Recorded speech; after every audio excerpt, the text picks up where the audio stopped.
And, you know, our nation, they are already in the fight against COVID-19. Coronavirus fears colliding with the tornado emergency overnight for millions. Severe storms battering the South. Victor Okendo is in Monroe, Louisiana, with a major tornado devastated that city. Good morning, Victor. Good morning, Michael. Monroe was one of the first cities to take the brunt of these storms. These two cars picked up by a tornado pushed right into this home. And on the other side, you can see what is now left of this kitchen. Neighbors tell us they had to rescue the homeowners and they would survive. But as these storms moved on, many others would not. We just got another trap call. Apparently a tree went in the house. There's supposed to be 4 kids inside the house.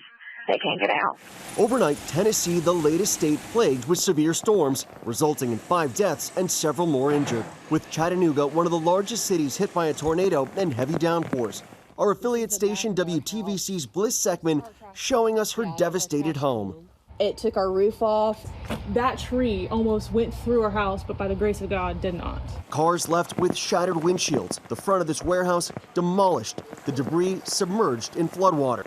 At least 13 more people are dead and more than 800,000 households are without power after violent storms bearing powerful tornadoes and torrential rain ripped through the South Easter Sunday.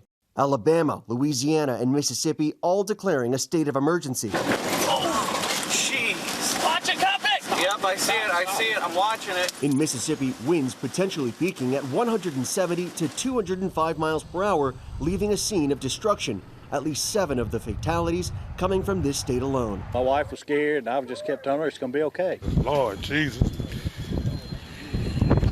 My boy house gone, man. It's gone.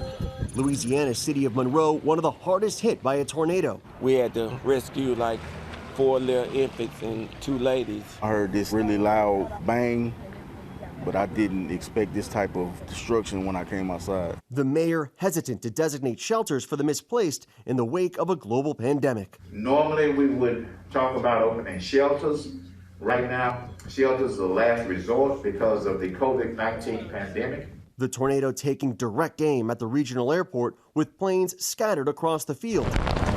In central Alabama, emergency crews race to rescue residents from their homes and watch as this downed power line sets fire to the street. These storms could not have come at a worse possible time with resources already stretched so thin due to the coronavirus response. We're not in the clear yet. This same line of storms now pushing across the southeast and mid-Atlantic. George? Boy, we are not. Okay, Victor, thanks very much. So let's bring in Greg Michel. He's Executive Director of the Mississippi Emergency Management Agency. Mr. Michel, thank you so much for joining us this morning. Our hearts are with everyone in your state right now. Just give us a sense of the damage you're finding right now and what you're doing about it. Yeah, so we had about 30 counties that were affected with the storms yesterday and throughout the night last night. 11 fatalities that we know of right now. As you know, search and rescue efforts went through the night and, of course, will resume this morning when the sun comes up. I can't even imagine trying to do all the work you normally do in the wake of a disaster like this during a pandemic as well. How has it complicated the relief and rescue efforts?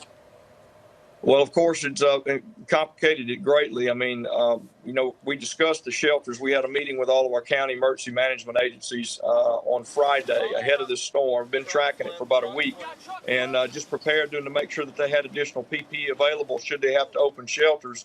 And, of course, this storm turned out to be as dangerous as we had planned, so we did have to utilize those shelters.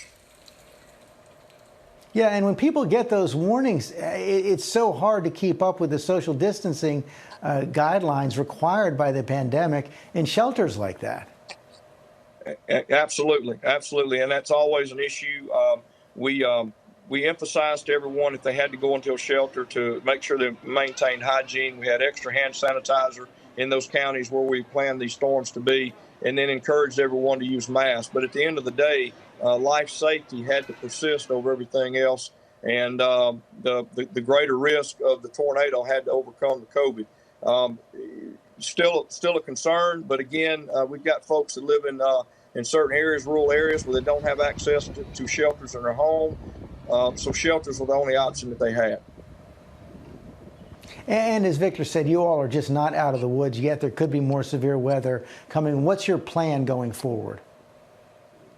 Well, Well, our plan right now is to help these counties get back on their feet as quickly as we can. I mean, April is historically our most dangerous month in the year.